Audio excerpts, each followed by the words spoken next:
Ir a terapia o ir al psicólogo ha evolucionado mucho la percepción. Una herramienta absolutamente necesaria de autoconocimiento, de evolución y de acompañamiento Y bien visto. que es una maravilla. Todos nacemos como muy puros, ¿no? Con muy buenas intenciones y la propia vida también nos va haciendo más duros, ¿no? Y el carácter que da cada uno le guiará o para un camino o para otro. Personas que con tantas heridas se ponen tantas barreras que al final se pierden a ellos mismos. Es una mezcla entre la tendencia que tengamos nosotros, lo que el mundo o las personas saquen de nosotros y cómo nosotros queramos dirigirlo. Diferenciar las emociones, diferenciar los síntomas para no autodiagnosticarnos y no ponernos etiquetas que a veces nos arrastran mucho. Porque tenemos la creencia de que si somos perfectos no van a tener motivos para soltarnos. Y como una de las heridas con las que nacemos es la de abandono, la herida del abandono, pues toda nuestra vida se rige en intentar que no nos abandonen y no nos rechacen. O sea, un niño frustrado que aprende a gestionarlo es un adulto funcional. Porque las frustraciones de adulto no tienen nada que ver con las de pequeño. Entonces, si se empieza a frustrar y la gestiona, que ellos sean autónomos, que aprendan a caerse y a levantarse, que no sientan que el mundo es un sitio demasiado peligroso y que tienen que estar siempre cogidos.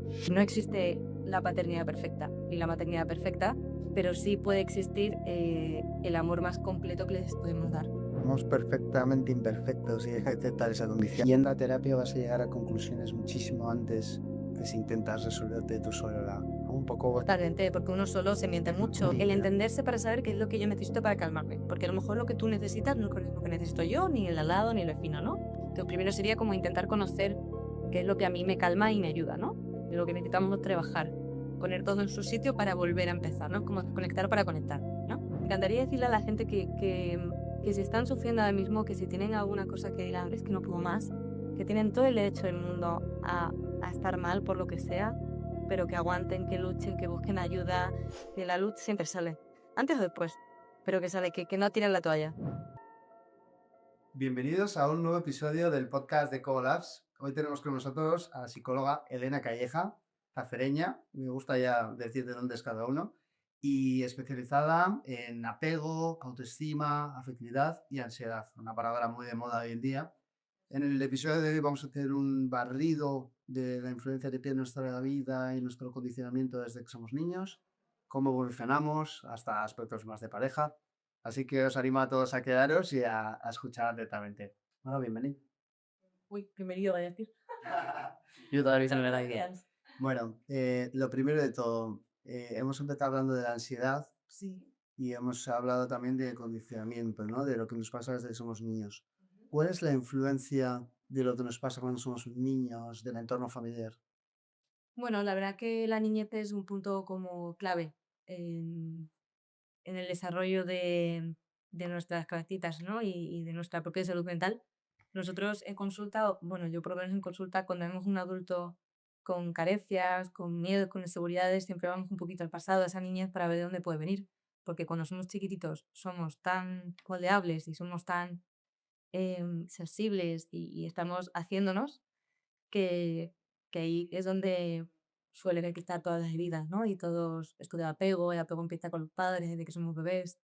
El ambiente familiar, por ejemplo, es clave para que un niño se desarrolle bien y se convierta en un adulto sano. Hemos hablado de afectividad, de apego, de autoestima, todo eso se construye en el entorno familiar o en los primeros años de vida. Em, ¿Qué recomendarías o qué desaconsejarías para cuidar estos tres ámbitos? Pero a los padres, a los niños. Sí, claro, de cara a los padres, de cara a educar, de cara a crear ese entorno, cómo no sobreproteger, cómo hacer para que tengan la medida adecuada para, pues bueno, tener bien calibradas cada una de ellas. ¿Sabes qué pasa? Que creo que hemos caído todos como en la falsa creencia de que el equilibrio perfecto es lo que va a hacer que los niños estén perfectos. Y es que los niños muchas veces son niños, los padres no son perfectos muchas veces y a veces como que tienen ahora tanta responsabilidad que les da miedo todo, ¿no? No saben qué hacer con ellos. Al final los niños, bueno, pues van creciendo bien, sobre todo cuando tienen pues un amor incondicional en casa, cuando tienen un apoyo. eh, no te diría que con eso es suficiente, pero sí que es lo más importante. A la vez que se le pone límites, se les educa, porque una cosa no quita la otra, ¿no? Pero que ellos sientan que pueden ser ellos y que su casa es un lugar seguro es lo primero y lo último para que ellos crezcan bien. Entonces, me atrevería a decir a los padres, porque veo que esto es como una corriente que se está dando, ¿no? Que no existe la paternidad perfecta ni la maternidad perfecta. eh, pero sí puede existir el amor más completo que les podemos dar a los niños. O sea que en el amor está la clave para que un niño crezca y se desarrolle a nivel psicológico y emocional de manera correcta. Aunque no sea, Con la educación, y la educación, sí. aunque no sea un 100% de efectividad, al final no depende absolutamente de eso, que entiendo que habrá padres que han educado con estos valores, con el amor, con, bueno, pues, dándole seguridad, un entorno de confianza y que luego las cosas se tuercen. Sí. ¿Qué influencia tiene el aspecto genético en que bueno, a nivel psicológico te puedes desarrollar mejor o peor? Pues influye mucho porque la genética al final, nosotros distinguimos entre carácter y temperamento, ¿no? Entonces aquello que nos viene dado, no lo podemos cambiar, no lo podemos quitar. Si lo vemos a tiempo, sí que podemos desde pequeñitos, digamos, pues con especialistas y con un trato en casa diferente, pues poder como intentar que eso no se vaya de madre y que el niño o la niña, pues poquito a poco lo vaya integrando con cierta salud en su vida, no tendría por qué pasar nada. Pero el problema es cuando no lo sabemos ver o cuando los padres están muy ausentes o cuando no hay síntomas que lo evidencien. Entonces, también es importante que los padres sepan lo que ellos, de dónde vienen ellos para entender a veces las conductas disfuncionales de los hijos. O sea, esto quiere decir que o sea, que existen conductas disfuncionales y que, bueno, eso, ante esos casos, ¿cuál sería la mejor solución? O sea, lo primero entiendo que conocerlas, entenderlas y un poco trabajar a partir de ahí. Informarse. Y pero informarse bien no sobre información que hay ahora que nos vuelve a todos locos y nos angustia. Informarnos. Quizá te diría informarme poco, pero informarme bien con alguien especialista y luego empezar a trabajar en ello, tanto a nivel especialista si es necesario, como a nivel en casa. Porque yo, por ejemplo, tengo niños en consulta que tampoco no estoy demasiado cómoda con que vengan demasiado, son muy pequeños, entonces le doy más pautas a los padres y los cada en cada uno. La siguiente pregunta que te quería hacer, y la has respondido en parte, es si tenemos una forma innata de ser desde que somos niños, ¿no? Siempre está el niño que es más echado para adelante y eso tiene que estar en su genética, en su forma de ser innata. Y luego hay personajes que se van construyendo, la vida nos empieza a dar golpes, nos vamos poniendo corazas y que vas creando un personaje, ¿no? Que antes, bueno, puede ser bueno, te puede ayudar a sobrevivir en la jungla de hoy en día, o puede ser malo porque te puedes perder a ti mismo. Un poco, ¿cómo definirías tú esto? ¿Tú cómo lo ves desde el punto de vista psicológico? Ay, qué bonita pregunta. Yo creo que todos, o sea, yo creo no, seguro, todos nacemos con unas tendencias y con bueno, una forma de ser, ¿no? Evidentemente. Y eso luego también se va moldeando según el factor ambiental, que es clave, ¿no? Lo que tengamos bueno, que desarrollar primero para sobrevivir, digamos, en el mundo y también lo que los demás nos hacen sacar, ¿no? Entonces, mm, yo creo que bueno, todos nacemos como muy puros, ¿no? Con muy buenas intenciones y la propia vida también nos va haciendo más duros, ¿no? Y el carácter que da cada uno le guiará o para un camino o para otro, ¿no? Si es una persona que tiende más como a ser negativo, a esa tendencia a lo mejor depresiva, que no es lo mismo que una tendencia nerviosa, pues tenderá más a que, bueno, a que esos mecanismos de defensa le hagan fuerte, pero no le hagan deshumanizarse. Y hay personas que con tantas heridas se ponen tantas barreras que al final se pierden a ellos mismos, ¿no? Entonces, creo que es una mezcla entre la tendencia que tengamos nosotros, lo que el mundo o las personas saquen de nosotros y cómo nosotros queramos dirigirlo. Vale. Entonces, te tengo que preguntar, ¿cuál es la diferencia entre carácter y temperamento? Que lo has dicho antes al Sí. principio del todo, creo que es importante para entenderlo, porque la gente dice, ¿qué carácter tienes? ¿No? No nos paran a decir qué tipo de carácter, qué Claro. tipos de caracteres hay y qué tipo de temperamentos, cuál es la diferencia. El temperamento es lo adquirido, lo que yo tengo de base. Yo tengo un temperamento de base, que es el que es, y eso no me lo puede quitar nadie. Luego está el carácter, que es más bien ambiental, un poco lo que yo voy desarrollando con el tiempo. Entonces, el carácter sí que se puede modelar un poquito. O sea, si yo veo que tengo un carácter que soy una fiera y que es salto a la primera, tengo que ver qué hay detrás para yo saltar a la primera, ¿no? ¿Qué es lo que me está pasando? Sin embargo, si mi temperamento, por ejemplo, es tranquilo, pues mi tendencia va a ser tranquila. Normal es que yo reaccione de forma tranquila. Otra cosa es que yo me ponga más nerviosa o lo que sea, pero no podemos pedirle peras al olmo a veces. No se puede cambiar tanto. Qué bueno. ¿Y cómo puedo saber yo con 30 años o cualquier persona cuál es mi carácter y cuál es mi temperamento? El carácter es más fácil de ver porque es un poco como que te identificas en el día a día. Pero ¿cómo puede uno volver a entender su base, su forma de ser, su temperamento original, nato? Porque a veces te puedes perder, ya no sabes lo que eres y lo que no eres. Es verdad. A ver, hombre, la terapia ayuda mucho porque toda la parte de autoconocimiento te ayuda a hacerte las preguntas correctas y ponerte en situaciones difíciles te ayuda a entender cómo eres. Muchas veces no quieres, dices: "No, yo soy fuerte, yo soy calmado", y porque es lo que te gustaría ser, ¿no? Sí, Y pero quieres y te quieres convertir en eso. ¿Cómo diferenciar o cómo hacéis en terapia para ayudar a la gente a llegar de forma pura a su forma de ser? pues nosotros primero lo que hacemos es hacer como un recorrido, una línea de la vida de todas las experiencias que ha tenido, positivas y negativas, para ver cómo ha reaccionado. Y además es muy curioso porque tú vas viendo cómo la persona, según va sufriendo y se va haciendo mayor, va reaccionando de diferentes maneras, ¿no? Nunca, la línea nunca es recta, ¿no? Entonces, al final de todo, cuando se lo enseñamos al paciente, le decimos, oye, ¿qué ha pasado, no? Si esto es lo que hacías al principio, ¿por qué estás aquí? ¿No? Y ahí es donde vemos las heridas que pueda haber, un poquito los mecanismos de defensa que ha podido utilizar, todo lo que le ha ido convirtiendo en esa persona que aquí actuaría de una manera al principio y termina actuando en otra. Cuando el malestar está aquí, es decir, actuar de esta manera no te está sentando bien. Y si esto no te sienta bien es porque aquí, en esto tienes que mover, en el inicio. Qué bueno. Pues algo qué interesante y Sorprendente, realmente, ¿eh? La gente... realmente, joder, con esto lo que veo un poco es que yendo a terapia vas a llegar a conclusiones muchísimo antes que si intentas resolverte tú sola, ¿no? Un poco Totalmente, porque uno solo se miente mucho y a veces aposta o a veces no aposta, pero eso te desinflar el hecho de comunicar, de sacarlo de ti, ¿no? Y tener una persona que te da su punto de vista y que te ayuda de lo otra a todo. también. Mm, me gusta mucho eso. Pensando en educar a los hijos, ¿no? Porque hablamos de dónde venimos. ¿Qué herramientas poderosas tienen los padres a disposición para un poco intentar aumentar las posibilidades de que ese hijo se desarrolle bien psicológicamente? Vale, pues una de ellas creo que sería el apego seguro, es decir, enseñarles lo que es el apego seguro, viéndolo en sus padres, ¿no? El ejemplo, que es la clave. Que es el apego seguro. El apego seguro es ese momento en el que el niño, o sea, el bebecito cuando es chiquitín, siente que tiene apego seguro cuando sus progenitores están ahí para consolarle o para ayudarle cuando lo necesita, ¿no? Y eso se traslada a todas las edades. No de la misma forma que un bebé, pero se traslada, ¿no? Entonces, si yo, por ejemplo, cuando estoy mal, mi madre está ahí, yo desarrollo un apego seguro. Sin embargo, si yo cuando la necesito no está, desarrollo un apego ansioso. Si a mí no se me, si yo, por ejemplo, necesito a mi madre y mi madre está, pero no está, viene, pero va, no me da como algo muy estable, puede desarrollarse un apego evitativo, ¿no? Entonces, enseñar a los niños cuál es el apego seguro a través del propio comportamiento que tengamos como adultos es clave. Eso yo creo que diría que, no el primero, pero uno de ellos. Luego la educación, o sea, los límites. O sea, hay padres que les da pena poner límites a los niños, pero hay que hacerlo desde el principio, siempre adaptándose a cada niño y a la situación, pero los niños se tienen que frustrar. Los Es adolescentes bueno, frutos es buena la frustración para los niños. buenas, buenísima. O sea, un niño frustrado que aprende a gestionarlo es un adulto funcional, porque las frustraciones de adulto no tienen nada que ver con las de pequeño. Entonces, si se empieza a frustrar y la gestiona, Me enfado y no respiro. eso es.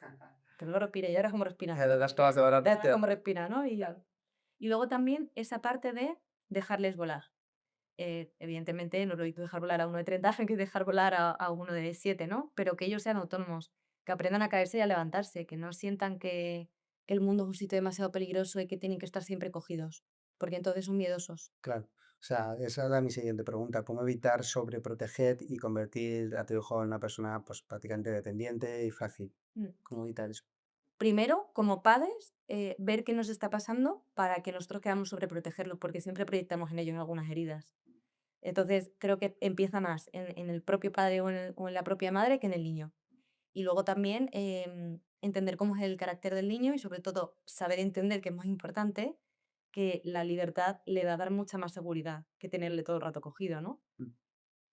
De- yo me vienen anécdotas a la cabeza de amigos que conozco, cosas que les decían sus padres y demás. Típico padre que le dice que hace como un refuerzo excesivo positivo en sus hijos de que eres listo, hombre, créetelo, que eres listo. Pues, ay, me estás diciendo, soy tonto. ¿Cuál sería el consejo en ese sentido? ¿Hay que sobrecondicionar, oye, o Sobreestimular, ¿no? sobreestimular o decirle, oye, es que, joder, si mi padre me está diciendo todo el rato que soy listo es porque igual se piensa que soy un normal, no, no lo sé. Bueno, o al revés, que a lo mejor le está diciendo todo el rato, eres listo, eres listo, eres listo. Y entonces cuando suspende, el niño dice, ¿qué ha pasado? Y se frustra. Porque mi padre me dice que soy muy listo, pero he suspendido. te voy a decepcionar, lo voy a pasar mal, ¿no? Entonces, está muy bien y hay que hablar a los niños muy bien, porque ya el mundo se encarga de hablarles mal, por Ya, lo tanto, muy bien, pero tampoco voy a estar como hablándole al niño exageradamente positivo para intentar como compensar cuando luego sale a la calle, ¿no? O sea, el niño tiene que aprender a vivir con que no siempre le van a dar un refuerzo positivo y que en casa se le quiere siempre, pero no hace falta estar como piropeándole todo el rato, vale, ¿sabes? de acuerdo, entendido. ¿Y herramientas o aspectos que debamos evitar sí o sí? A mí se me ocurren las pantallas. ¿Hay algún aspecto que esté mermando la salud psicológica de los niños? Sobre todo en las pantallas. Es que es lo que más, porque realmente las pantallas es lo que les acerca a cosas que madurativamente no están preparados. Y salen muchas anomalías y muchas ¿Cuáles? dificultades. ¿A qué les afecta? Por mira, la pornografía es uno de ellos, porque hoy en día tú puedes ver pornografía con 14 que con 3. O sea, te metes y lo que salga. La pornografía, también la sobreexcitación, ¿no? De las pantallas, los dibujos, los estímulos, demasiada dopamina. Luego, claro, el niño crece con esa necesidad. Y si la tiene desde muy pequeño, pues con 14 la va a buscar y con 14 lo que va a encontrar es lo que el mundo le puede dar es algo peligroso. ¿Crees que las generaciones que ahora tienen, los niños que ahora tienen 13, 12 años y sí que se han comido el auge de la tecnología, de las tabletas, de los iPads, de todo, están pagando una factura grande?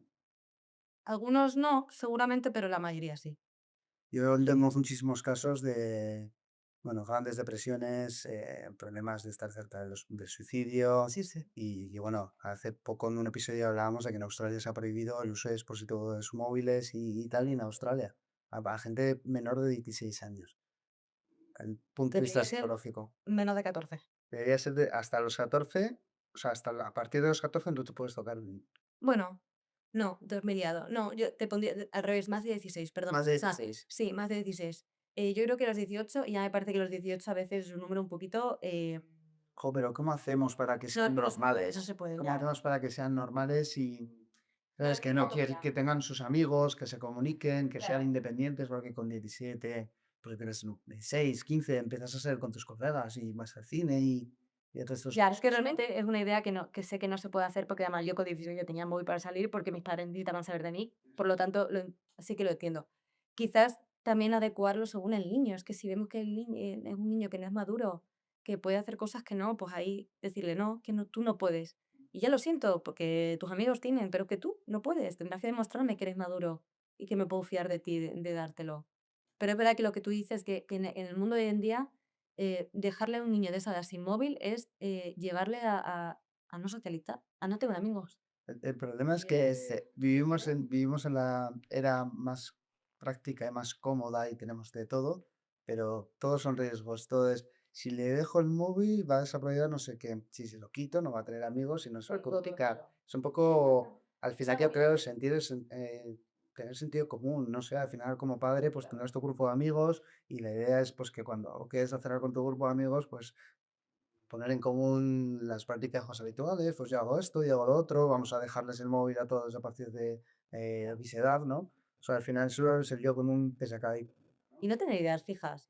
A lo mejor tú piensas que tu hijo no le vas a dejar hasta los 17, pero a los 16 pasa algo, se lo dejas, pues no pasa nada. Y que luego es que no lo utiliza bien, se le quita. O sea, se van midiendo. Sí, eso es, sí, se dosifica, se van midiendo consecuencias. em, Y entre semana tampoco debería tener móvil para nada, ¿eh? Te lo digo. O sea, un niño de 16 años en el colegio debería estar sin teléfono, sí. debería llegar a su casa y bueno, en casa ya no tiene, bueno, antes a mí me llevara al fijo. Nada, Bueno, y era muy que yo te iba a decir eso, yo con la edad en la que salía era a los cines, y ya está, eso es. Pero que además, con todo esto de la pornografía y todo lo que se ve y cosas violentas y tal, claro, como no estaba tan de moda hablar de esto, claro, mi móvil me aparecía porque no estaba de moda. Ahora, y es como que está ahí ya. es que no tienes ni que buscarlo, Eso es. te parta directamente, ¿no? Pues Eso la es. lupa de Instagram o pon cualquier cosa.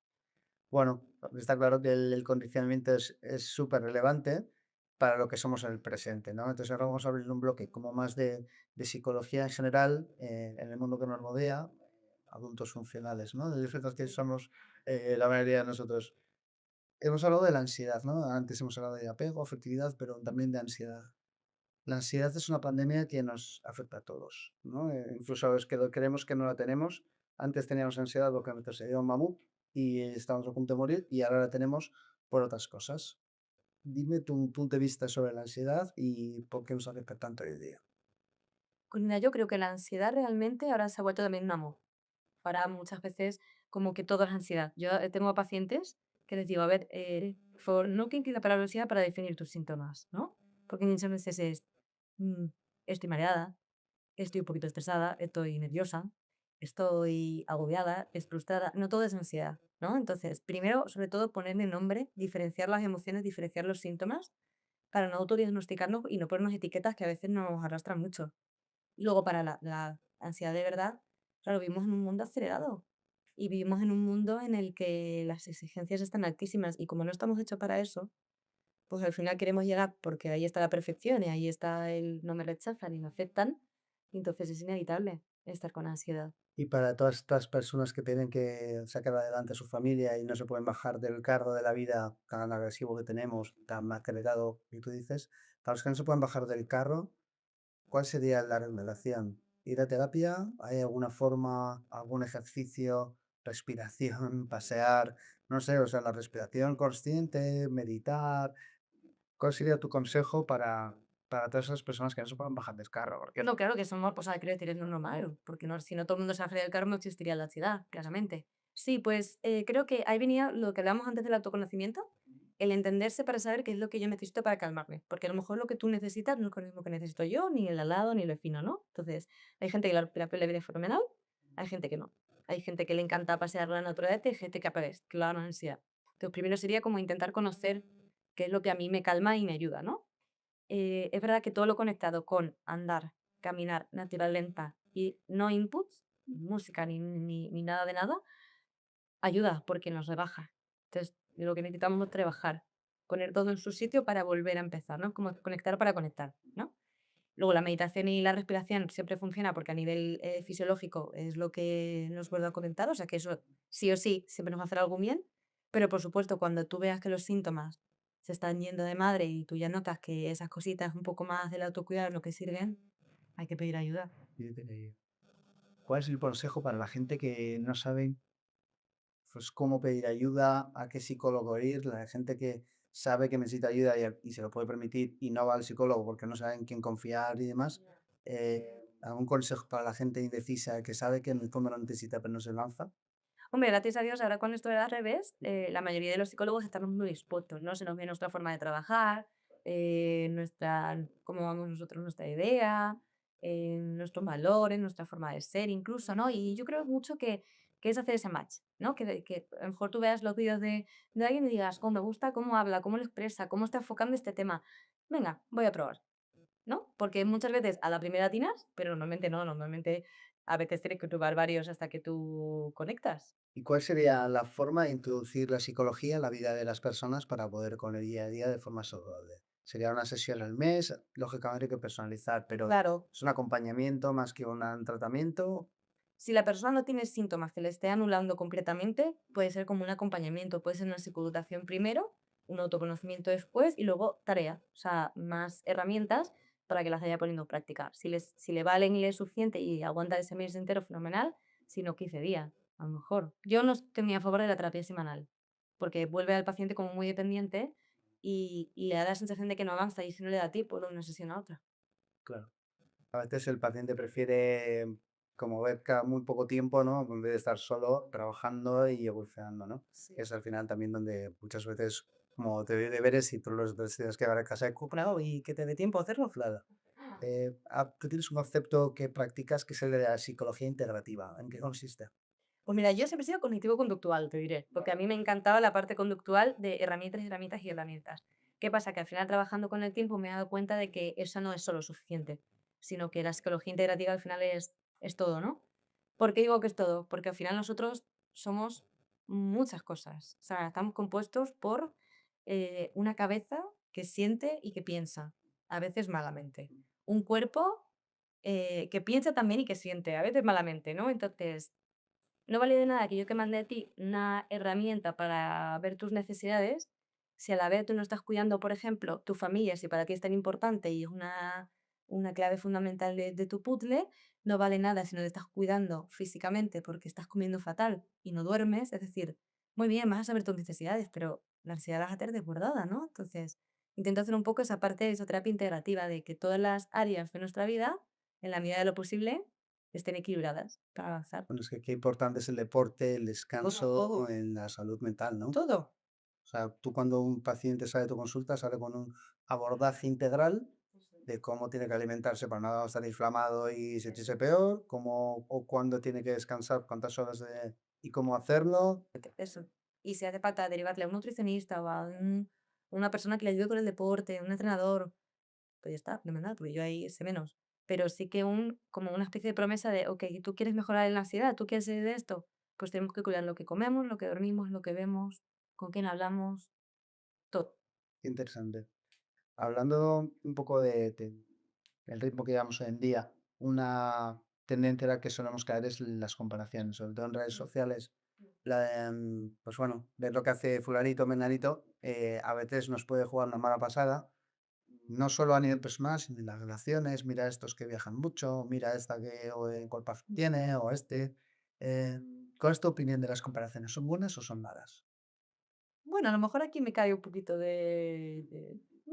pero yo no veo algo malo. O sea, las comparaciones es verdad que según el momento que estemos, pueden ser malas, es verdad, pero las comparaciones como todo, es como lo enfoquemos. Es decir, vivimos en sociedad, por lo tanto, siempre va a haber alguien que tenga algo que tú quieras, o que tenga mejor cuerpo, o que tenga mejor la nariz, o que tenga un novio que no sé qué. Es decir, vivimos en sociedad. Para no compararnos tendríamos que ser en un búnker.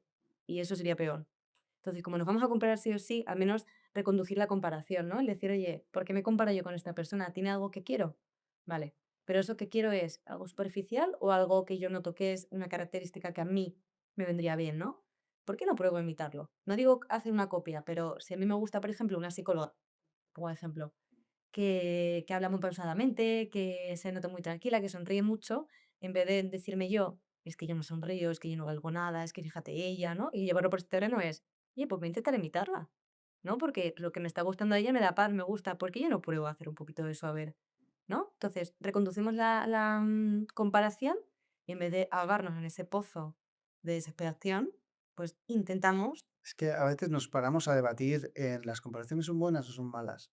Y no nos paramos a hablar de cómo estás tú trabajado para poder para hacer recibirlas. comparaciones o recibirlas, ¿no? Porque si tú te aceptas y te quieres, Claro. luego cuando te comparas desde un punto de vista positivo, como que tú estás haciendo esa detección de las comparaciones, ¿no? Al final, joder, si yo estoy feliz conmigo mismo, trabajo por ser mejor y me acepto y me quiero, pues mira, pues si se tiene un cochazo y a mí me apetece Se va. tener un cochazo, pues venga, pues vamos a currar más o vamos a ver qué podemos hacer para esto, ¿no? O sea, yo creo que también todo depende de cómo esté trabajado en mí mismo. Hoy en día yo creo que hemos tendido mucho a las comparaciones son odiosas, no te compares, pues claro, acéptate y bueno, luego si te quieres inspirar o parar, pues que te sirva para crecer. Ah, sí, todo depende de cómo lo utilizas tú. Sí, claro, como ahora todo hermano, nos piden ser perfectos, no, no te compares, no, no, no hagas esto, no hagas lo otro, que todo está fatal y es como ya, pero vivimos en el mundo real. Habrá que ser herramientas. Luego también como te pille, porque si eres un adolescente en pleno crecimiento, eh, que claro, que es una edad de muchas inseguridades, pues no lo vas a reconducir así. La adolescencia es complicada, es difícil, sí. Me he pasado lo de todo funcional y me he pasado el adolescente. En la Y me adolescencia, está dando rabia. Hablemos de adolescencia un segundo antes de pasar por la siguiente. O sea, tengo un montón de cosas súper interesantes que quiero preguntarte, pero la adolescencia es una etapa ultra peligrosa y trascendental, porque una falta de seguridad en ti mismo y de personalidad te puede condicionar de por vida, ya sea en el consumo de drogas o falta de educación y no hacer una carrera. Tengo compañeros del colegio que eran muchísimo más listos que yo y y ver cómo se echaban a perder por las drogas, o otros que por ser guays no estudiaban. ¿Qué pasa en la adolescencia? ¿Cómo se compone la mente de un adolescente? Y bueno, cómo como tíos, padres, hermanos, amigos, podemos ayudar a los adolescentes que nos están. es que en la adolescencia hay cero raciocinio. Entonces, como todo es emociones y el mundo es muy emocional, están como muy vendidos a sentir cosas y sentir demasiado. No es bueno cuando no somos maduros, ¿sabes? Y encima todo eso súmale que tú en la adolescencia no tienes una identidad muy marcada, tú estás descubriendo quién eres, por lo tanto pruebas. Y claro, en esas pruebas está lo peligroso, ¿no?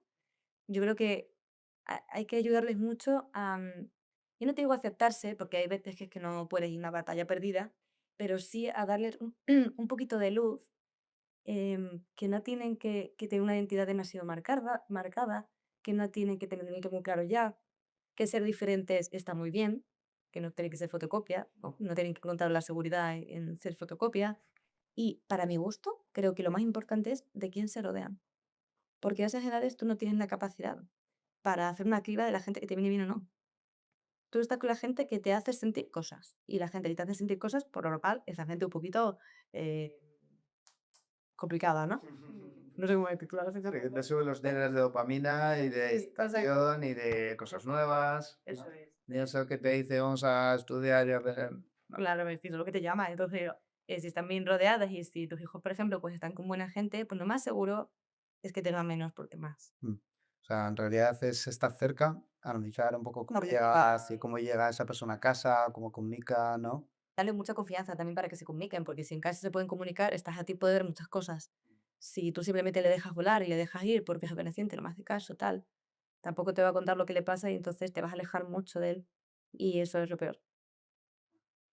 Ya volvemos al adulto funcional. Es que nadie habla del viaje de autoconocimiento que hace una persona, nadie habla de cómo evoluciona un niño cuando se convierte en adolescente, cuando tiene que empezar a ligar, cuando tiene que empezar a construir su personalidad o su forma de ser. Entonces, es una etapa trascendental y luego esa persona luego de repente va a aparecer en un trabajo un día y quiere empezar a trabajar y tiene que desarrollar una nueva personalidad. No una nueva personalidad, pero Más sí adaptada a lo tienes que adaptar tu forma de ser a un entorno de performance y de rendimiento donde a nadie le importa cómo te sientes, a no gente, ¿no? Sino hasta ahora. Entonces es un viaje, doloroso. es un viaje único y realmente creo que ir a terapia o ir al psicólogo, gracias a Dios, también ha evolucionado mucho la percepción. Hoy en Sí. día, bueno, antes ir al psicólogo es te pasa algo, estás enfermo, y ahora es una herramienta absolutamente necesaria de autoconocimiento, de evolución y de acompañamiento, Y bien visto. que es una maravilla. Y bien visto, porque ahora es como, vas al psicólogo, qué guay, te cuidas. Es como, Y ya, hacemos así, ¿no? Ahora gusta. me gusta, sí, sí, sí, la verdad que eso es una maravilla. Hablemos de perfeccionismo. Cada vez creamos más Terminators, queremos llegar a todo, queremos ser padres y madres con trabajos que ocurren 10 horas al día, que cuidan a sus hijos, que poderte ir a esquiar y ser el mejor del trabajo. Pero este perfeccionismo al final nos puede llevar a sitios equivocados. Total. ¿Qué hace que la persona pueda tener esa tendencia perfeccionista? ¿Está dentro de un poco del carácter o del temperamento? ¿Cómo está constituida esta serie de personas? Está muy metido el temperamento, es decir, una persona tiene tendencias al perfeccionismo, pero, como decíamos antes, lo que lo hace definitorio y lo hace malo o bueno es cómo lo ha desarrollado en su vida. Yo creo que el perfeccionismo, de verdad, viene siempre como para evitar sentirnos rechazados o sentirnos abandonados, porque tenemos la creencia de que si somos perfectos no van a tener motivos para soltarnos. Y como una de las heridas con las que nacemos es la de abandono, la herida del abandono, pues toda nuestra vida se rige en intentar que no nos abandonen y no nos rechacen. Y el perfeccionismo hace un poquito ese papel. Es como si fuese un mecanismo de defensa que en vez de defendernos nos enferma. ¿Y cuáles son las consecuencias que puede tener este perfeccionismo? O sea, al final desemboca en ansiedad, en estrés, en temas depresivos o no tienen nada. Ahí dependerá del temperamento, de la tendencia de cada uno. Ansiedad seguro, porque al final ese estrés continuado, ese intento continuado de ser perfecto, pues te mantiene en un estándar que es imposible de gestionar. Puede llegar a derivar en un trastorno depresivo o pseudodepresivo, porque cuando llegas a un punto en el que ya no te vale nada, esa insatisfacción te hunde, ¿no? Y puedes rozar la depresión o puedes meterte en una depresión interesante. Y luego mucho tema corporal, somatizaciones, es lo que más. Las personas, bueno, somatizaciones y por supuesto enfermedades, por ejemplo, mucho digestivas. Las personas que tienen enfermedades digestivas, que yo estudio esa patología, son personas muy exigentes y perfeccionistas. Es una bomba, ¿eh? Es que Es una enfermedad. el eje intestino-cerebro, o sea, es una... Ahora que no está estudiando más, Claro. pues, Qué, enfermedad. qué interesante esto que dices. ¿Cuál sería un poco, cómo tratas en terapia a estas personas, a las personas que son perfeccionistas? O sea, ¿cómo les ayudas a relajarse y a un poco aceptar, ¿no? A lo mejor no hace falta que se relajen porque Mm. no vayan Bueno, sobre todo aceptar Aceptar que la vida es un imperfeccionismo constante, ¿no? Intentamos ver dónde está esa herida. ¿En qué momento tú has sentido que, o bien, siendo perfecta, por ejemplo, te ha ido mejor, o bien cuando tú has cometido una imperfección que te han dicho o que te han que se ha producido ahí, ¿no? ¿Cuál ha sido la consecuencia? Muchas veces de pequeños, claro, si a ti desde pequeñito te alaban con que haces todo perfecto y es maravilloso y parece que te quieren por eso, ostras, de mayor tú dices, dale, pues el amor viene unido a la perfección. Por lo tanto, no me puedo permitir la imperfección. Y si me tengo que morir, me muero, pero perfecta me muero. ¿No? Entonces vemos un poquito dónde está esa herida, intentamos hacer una reestructuración cognitiva, ¿no? De qué es lo que ha pasado ahí y cómo poder integrar el concepto de imperfección en su vida sin que sea tan traumático. Es que me Lo parece normal. súper interesante. Creo que la gente que esté escuchando este episodio debe estar dándole muchas vueltas a la cabeza y lo estoy haciendo. Pero es que al final todo parte de lo que hemos dicho, el entorno, el hogar, el apego. Es decir, si has tenido unos padres a la fuga y tú volvías y tenías una necesidad y no estaban, o no estaba uno de ellos, ya puedes tener más tendencia a desarrollar de este tipo de cuestiones bueno, pues de querer ser demasiado perfeccionista para que te quieran, por ejemplo. Tú imagínate, perdón por interrumpirte, Sí. pero aquí imagínate que tú eres chiquitito y que tus padres son típicos padres muy ausentes. Y tú imagínate que a ti solo te miran, ya no digo quererte, que te miran cuando tú sacas dieces y presumen de ti. El resto no te hacen caso, pero ahí sí. Entonces, claro, el niño dice, o sea, o sea, en la perfección, ese niño a lo mejor no entiende qué es perfección, pero en la excelencia, mis padres me miran. Entonces, ellos piensan y sienten y reproducen y proyectan, vaya, que el mundo les va a mirar con buenos ojos si son excelentes. Y ahí empieza el perfeccionismo. Qué heavy. No, es literal, es en lo que estaba pensando, que todo parte de lo que te pasa en casa, ¿no? Y en función de lo que te haya pasado, pues puedes tener una tendencia mayor o menor a una cosa u otra. Qué interesante. Hablando de psicología y visión sobrenatural, Mm. ¿crees que es aconsejable tener visión sobrenatural a nivel psicológico? ¿Crees que, aunque seas creyente o no seas creyente, es una herramienta que puedes utilizar a tu favor psicológicamente para descansar en otra persona superior o en un Dios superior todo el peso? 100%. O sea, la espiritualidad es una parte más de nosotros. Todos somos espirituales. Ya no hablamos de creencias, sino de espiritualidad. Necesitamos la espiritualidad para darle un sentido completo a nuestra vida. Y ya depende de lo que creamos o no creamos, pues nos servirá de más ayuda o de menos ayuda. Pero sentir que estamos solos es malísimo. O sea, el tener alguien que, ya sea una cosa o sea otra, nos da cierta fortaleza y da un sentido al sufrimiento, pues hace que mejoremos, sí, sin duda. O sea, al final sería como una forma de apego infinita, ¿no? Sería una forma de amor y de, oye, Me pongo más seguro de... sí, ¿no? O sea, hay un Dios o algo sobrenatural que me quiere, que me acepta, ¿no? Y en el que puedo descansar todas mis preocupaciones. Que nunca me va a dejar, nunca me va a abandonar. Es el que cura las heridas más latentes. Eso es muy interesante.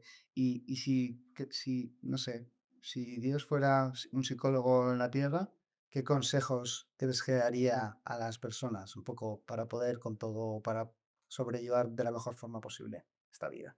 Yo creo, de verdad, que, y esto yo me lo he preguntado muchas veces porque digo, ojo, ¿cómo sería que Jesús nos diera una lección de vida de estas de, sois psicólogos, tenéis que enfocaros en esto, ¿no?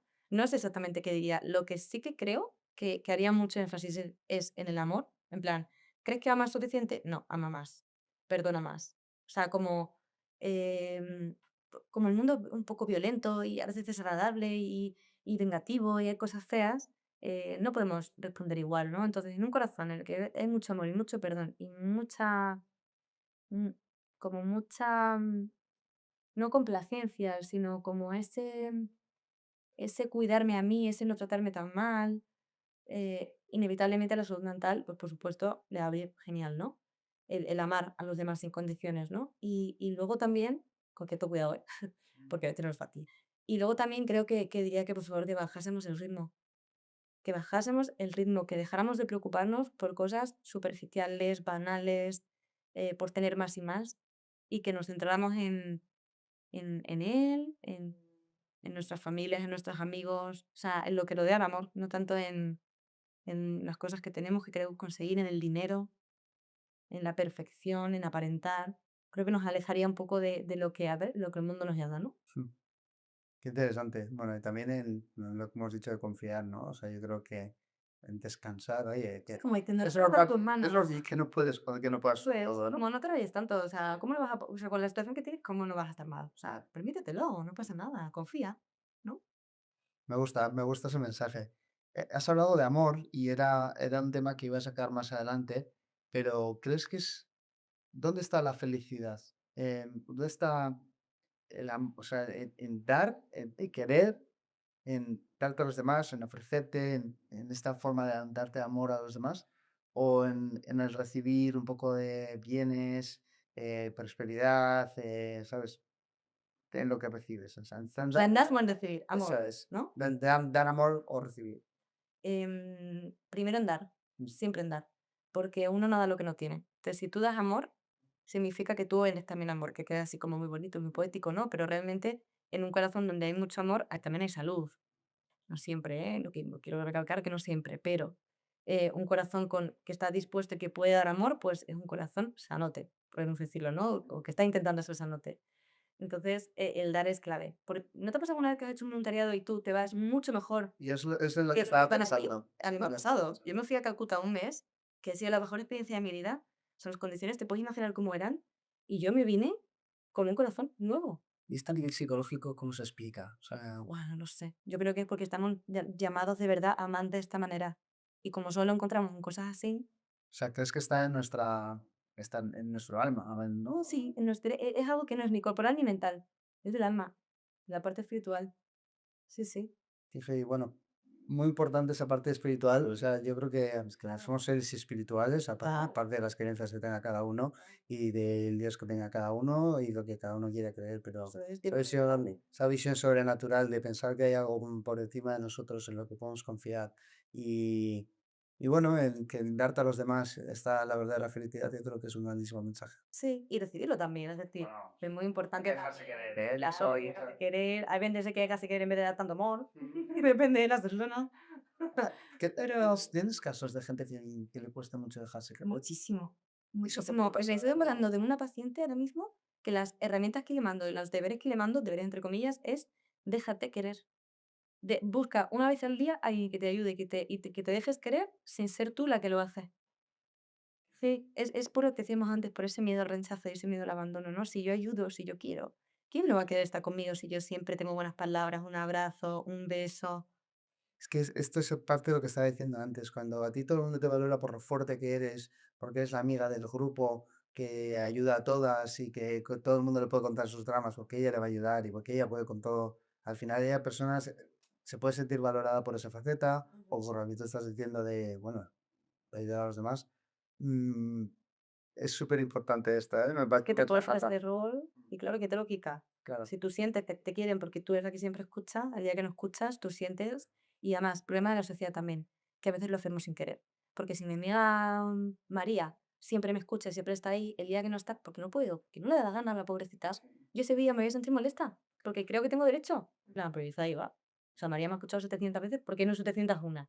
Y entonces ella notará que yo me alejo o me enfado. Y ella volverá a sentir eso, entonces al sentir eso dirá, es que no puedo permitirme no ser la perfecta amiga que escucha. Somos perfectamente imperfectos y hay que aceptar esa condición y no todos los días son iguales. Y no todos los días son iguales. Hay días que puedes con todo y días que no puedes ni con tu vida. Y ya está fenomenal. ¿No te ha pasado alguna vez que tienes un mal día y de repente vas a fregar y se te cae el palo de la fregona y dices, que no es mi día? No, y hay días que me levanto y no sé, me tropiezo, se me cae un vaso, no sé, me vuelvo a la cama. Pero no, hay que salir y Hay que salir, no ganas extra. Hablando de psicología, de cómo cuidarnos, siempre me viene a la cabeza cómo os cuidáis los psicólogos. ¿Cómo hacéis para estar bien? ¿Cómo hacéis para que nos afecte tanto dolor y tantos problemas de la gente que ayudáis? Ay, vamos aprendiendo con el tiempo, pero lo pasamos mal, ¿eh? Te los enseña. Nos enseña y la carrera menos porque aquí te lo dijeron. No, pues a ver, yo es verdad que reconozco que tengo buena suerte, creo en esto, porque lo que trabajo en terapia me quedo en terapia. Yo cuando salgo del despacho, ya está. Intento no acordarme, pero claro, siempre te acuerdas de algo, siempre tienes algo en mente porque, por ejemplo, en mi caso, para mí mis pacientes son como mis patitos, ¿no? Entonces, si yo sé que tienen un examen o sé que tienen una discusión con alguien o una entrevista de trabajo, o están súper tristes, o están solitos, pues yo al final me lo llevo a casa y estoy tu. Yo, bueno, creo que yo, que soy católica, ¿no? Pues rezo muchísimo por ellos antes y después de las sesiones, porque sé que es lo que está al alcance. Intento darles muchísimo amor siempre. Y luego también, de cara a mí, entender que, por una parte, a mí no me apetece hablar porque después de estar todo el día pasando sesión, a veces estás callada, pero a veces necesito hablar y necesito coger a alguien y contarle lo que me duele, lo que les pasa, las injusticias que pasan a veces, el poder soltar. Y la terapia, por Pues, favor. ¿tú, los psicólogos vais a terapia? Sí, sí, sí, debería ser obligatorio. Yo he ido muchas veces por el trabajo. ¿Es fácil atender a una psicóloga? Es gracioso. Es gracioso, qué diferencia Es hay. como una charla, ¿no? Café, porque al final terminas comparando y Al final te dan de la psicología a la paciente, ¿no? no estoy muy bien, el rol está un poco definido ahí, pero ayuda mucho.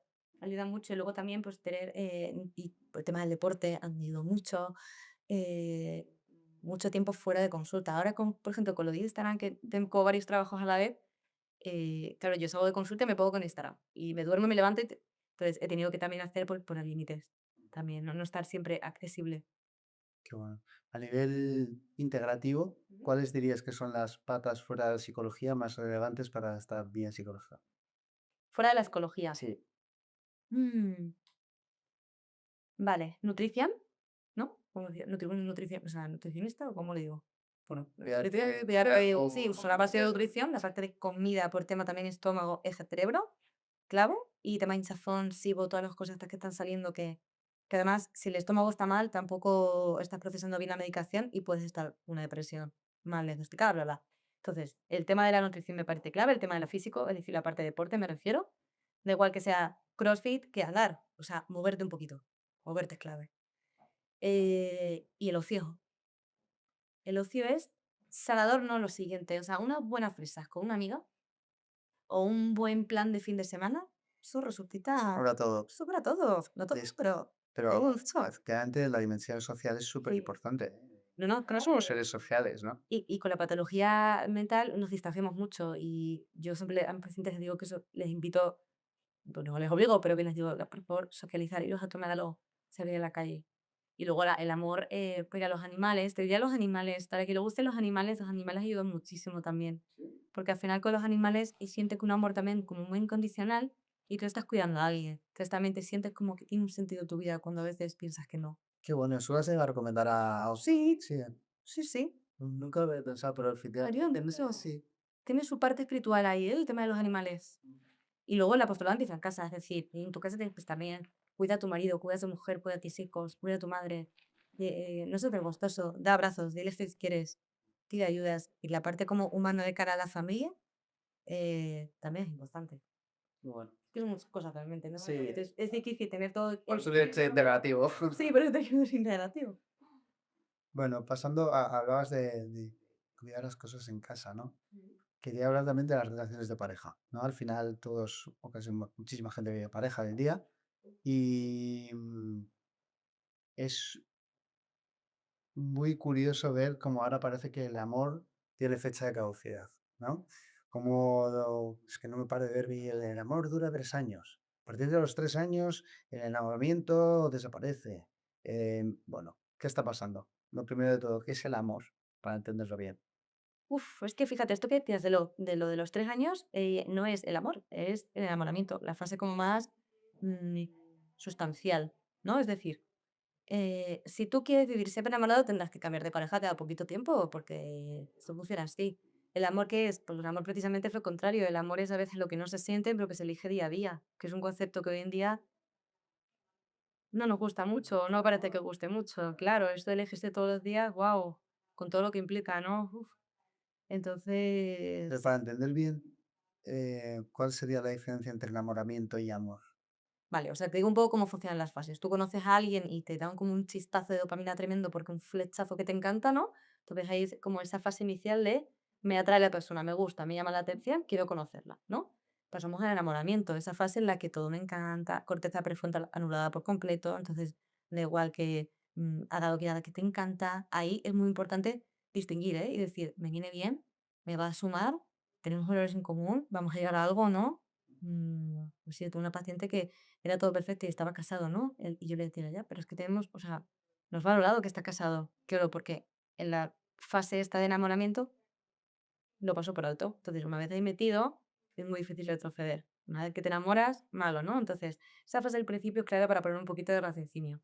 Y luego está la parte del amor y la parte de ese amor continuado en el tiempo, ¿no? Que es, oye, te elijo a pesar de que a veces no estamos bien, o te elijo a pesar de que ya no siento esas mariposas, o te elijo a pesar de las dificultades, porque te quiero a ti, a lo que eres, no a lo que me haces sentir. O sea, digamos que el amor es aceptar a la otra persona y querer quererla. Querer quererla, eso es decidir quererla. O sea, una decisión. Es una decisión del día a día y para facilitar esa decisión, trabajar en la pareja. ¿Cuáles serían las mejores recomendaciones para trabajarse a nivel pareja? Para que esa relación de amor y de, bueno, de compañerismo, de amistad y de, bueno, una relación pueda prosperar y durar en un mundo donde cada vez está menos de Ya. moda durar.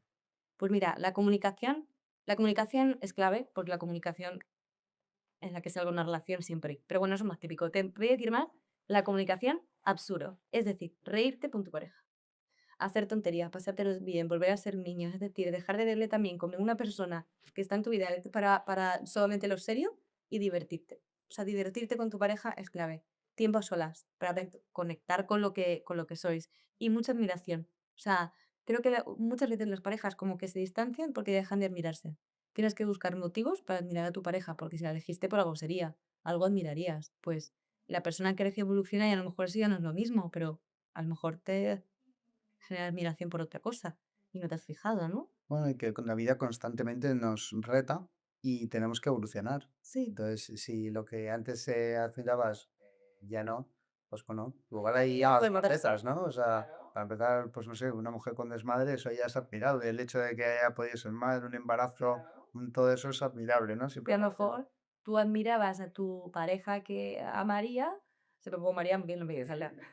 Tú admirabas a María porque era súper divertida y porque era la última que se retiraba de todas las fiestas y porque te daba como muchísima tranquilidad y te lo pasaban genial. A ver, madre, María ya no sale de fiesta.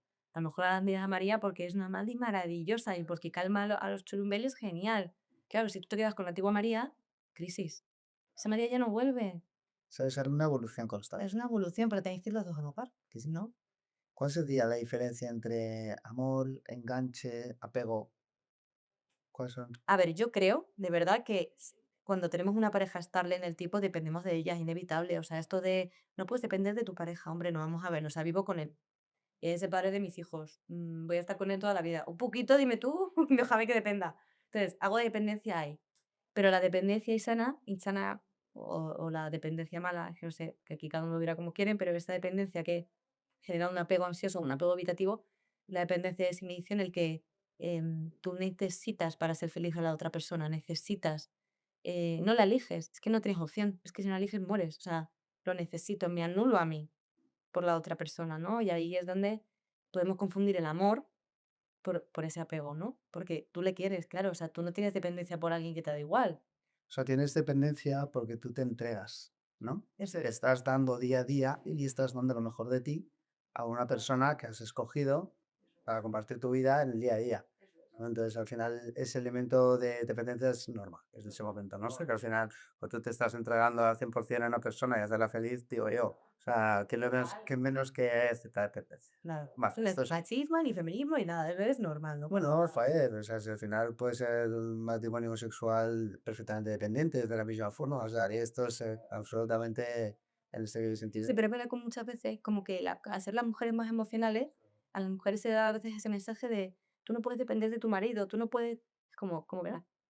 Claro. Vamos a ver, evidentemente no dependo de él para vivir ni para respirar, pero es mi marido, le quiero para toda la vida. Bueno, ¿no? Claro, Y a es absolutamente mi directa, totalmente. qué bueno. Eso me sale una parte importante, es, porque parece que hoy en día somos, claro, podemos con todo. Claro, somos opuestos. No pues crear Claro, un patrimonio siendo autosuficiente. ya. Ese es un gran mensaje. Está bien apoyarte y a mí me gustó que también lo escuché en algún sitio que en una relación de pareja no tenéis por qué ir los dos a la misma velocidad. Es decir, uno puede ir corriendo y el otro puede estar andando en ese momento, ¿no? No, no tiene que ser un 50-50, no será 90, otro 10. Y bueno, de trabajar para, pues bueno, estar a la altura, ¿no? Que a pesar de que todos podamos tener momentos mejores o peores, pues bueno, luego hay que intentar salir otra vez para volver a dar tu mejor versión. Claro, no dar el amor por sentado, ¿eh? O sea, al final tú, si esa persona te ha elegido, pero jolín, quiérela, cuídala, mm, que se note. ¿Y has en consulta terapias de pareja? Sí, me encanta. ¿Sí? ¿Y suelen terminar bien o...? Bien, sí, quizás, o sea, en mi caso normalmente la mayoría vienen para intentar extenderse, no cuando hay una crisis ahora. Entonces, no te puedo decir ahora mismo. Sí que es verdad que tuve en su tiempo unos que tenían la decisión de separarse, entonces yo pasé fatal y realmente yo tuve que hacer ese ejercicio medio personal con la psicóloga, de darme cuenta de que yo no puedo hacer que un matrimonio funcione, que es que hay muchas cosas, ¿no? Pero normalmente tienen eso, a entenderse, a aprender a quererse de nuevo, a reconectar cuando han sido padres, después de mucho tiempo, a volver a elegirse, a quererse mejor. Y son sesiones tan bonitas.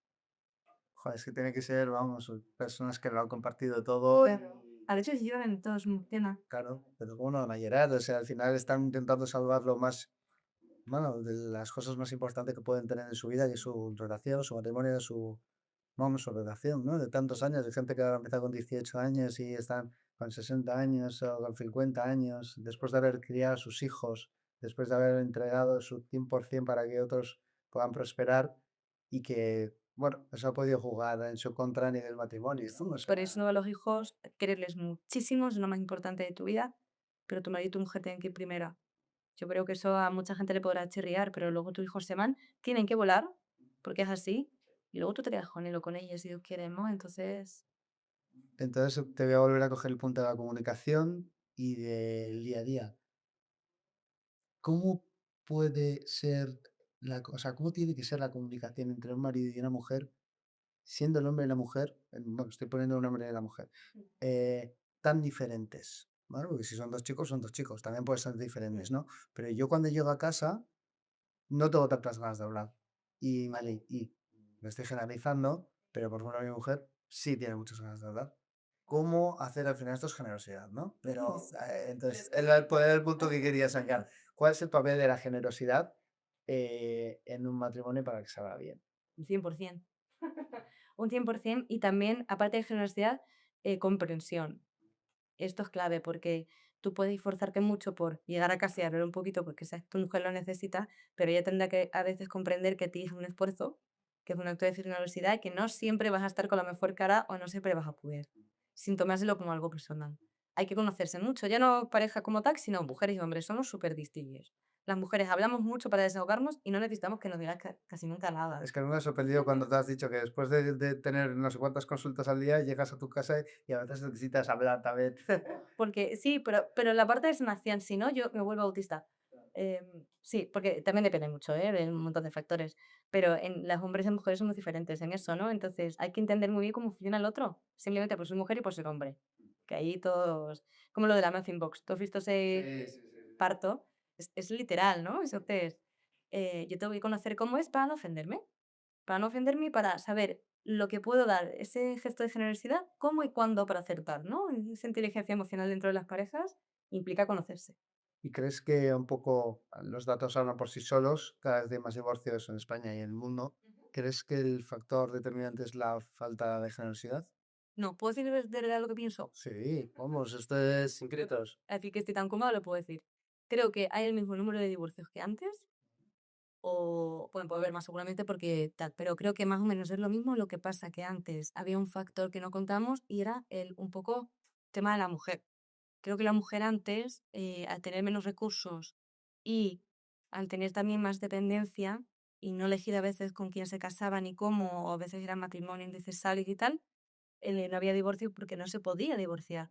Bueno, esto no creo que sea políticamente correcto, es que es una realidad. Creo que es algo histórico real. O sea, es un dato real. Eso fue. No, por desgracia, antes la mujer no estaba tan metida en el trabajo, estaba desterrada a hacer las labores de casa sin Eso es. educación y eso es una cosa, ¿sabes? Sin ingresos, quién se vende a querer separar con años? Cosa. Entonces, claro, ¿qué pasa? Que ahora pues las mujeres ya trabajan, ya tienen más libertad. Creo que también este mundo de la terapia, de conocerse, de avanzar, pues también hace que se tenga más claridad lo que se quiere, lo que no. Entonces, claro, al final, cuanta mayor es la exigencia, digamos, o cuanto más estamos normalizando lo que debería ser un matrimonio, que tiene que ser no siempre vamos a ser felices, pero aspiramos a una unidad eterna, pero vamos a estar bien, ¿no? Pues ya no te vale cualquiera. Y viceversa, ¿eh? Porque estoy segura que también antes muchos hombres se casaban porque era lo que se tenía que hacer. Y ahora no tiene por qué. Entonces, ¿por qué también hay más divorcios? Pues porque ahora la gente yo creo que aguanta menos. Tiene más facilidad para poder separarse. Claro. Ahora mismo me harto antes, nada me Es satisface que tanto y eso. Hay más facilidades en cuanto a trámites y en cuanto a lo que nos venden, que es, llevas 2 años más, déjalo, la vida es súper corta. ¿Qué vas a estar dando vos toda la vida con esta mujer, por ejemplo? Entonces, claro, en algunos casos seguro que bien, que sea más fácil por situaciones que pasarán, pero la mayoría de los casos nos falta ese concepto del amor para toda la vida. bueno, absolutamente aportan todo. Al final yo creo que es un tema demográfico. Al final, gracias a Dios, la mujer es absolutamente independiente, laboral, económicamente. Y bueno, eso es un mensaje también súper importante en todos los matrimonios, ¿eh? Que tanto hombre como mujer sean financieramente independientes en algún momento para poder tomar esa decisión, ¿no? Porque al final alargar una cosa que no te hace feliz y que no va a ningún sitio bueno, solo por un aspecto económico es duro y por desgracia sigue Sí, pasa, sí, siempre sigue pasando. no, espera. Bueno, Elena, hemos llegado a última parte del episodio. No sé si tienes algo dentro que te gustaría sacar, algún mensaje que te gustaría compartir con... Ay, me encantaría decirle a la gente jo, que si están sufriendo ahora mismo, que si tienen alguna cosa que digan, es que no puedo más, que se permitan estar así, que siempre se encuentra la luz al final del túnel, que tienen todo el derecho del mundo a estar mal por lo que sea, pero que aguanten, que luchen, que busquen ayuda, que recen, que hagan lo que quieran, pero que se den cuenta de que de verdad que estarán bien, que la luz siempre sale, antes o después, pero que sale, que no tiren la toalla, todavía si lo están pensando. Mensajaza. Me ha gustado mucho. Y aunque hayas soltado un mensaje tan bonito, no te vas a librar de la última pregunta, que además te la adelantaba antes. Ya. ¿Qué invitado o invitada te gustaría ver en próximos episodios del podcast de Cobolas? Pues mira, te voy a decir un nombre que lo estaba pensando mientras que hablábamos. Vale. Ahora, hace tiempo que estoy viendo unos vídeos de un magnífico hombre que se llama Antonio Bolinches. ¿Sabes quién es? ¿No? Vale, pues habla del tema del amor de una manera que es que te quedas anonadado con sus vídeos. Antonio De la- Bolinches. de la de cómo lo expresa, de cómo lo habla, de cómo te lo transmite, de la sabiduría que tiene. Tiene varios libros que lo he visto. Eh, Me atrevería a decir que es psicólogo y no psiquiatra, ¿eh? Pero ahora tengo dudas. Pero Bueno, le podría dar unas lecciones, o sea, un podcast dedicado al tema del amor con él. Brutal, me encantaría. Venga. No sé ni dónde está ni dónde, o sea, no sé nada. No le llamaría, tú sabes. Pero me encanta. Venga, pues Antonio Bolinches, vamos a ir a por ti y te vamos a escribir. Ojalá, sería brutal. Y gracias por la Si viene, digo yo de Vienes a... espectadora. Ponemos en una silla a escuchar.